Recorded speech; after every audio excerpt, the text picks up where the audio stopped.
ಎಲ್ಲರಿಗೂ ನಮಸ್ಕಾರ. ಇದು ಶನಿವಾರದ ಮಿನಿ ಬ್ಲಾಗ್ ಆಗಿದೆ.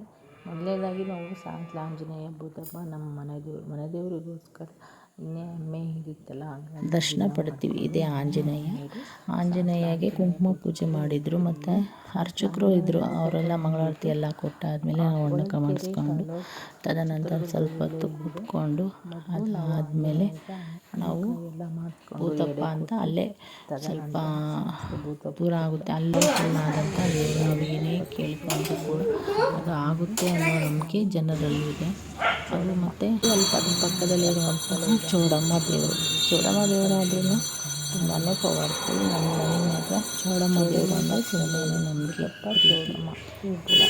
ಚೌಡಮ್ಮ ಅಂದರೆ ಬಹಳನೇ ಇಷ್ಟ. ನಮ್ಮ ಹೊಲ್ದ ಹತ್ರನೂ ಇದೆ ಚೌಡಮ್ಮ, ಹಾಗಾಗಿ ನನಗೆ ಚೌಡಮ್ಮ ಅಂದರೆ ತುಂಬಾ ಇಷ್ಟ. ಅದಾದಮೇಲೆ ಆ ಚೌಡಮ್ಮ ಮತ್ತು ಭೂತಪ್ಪ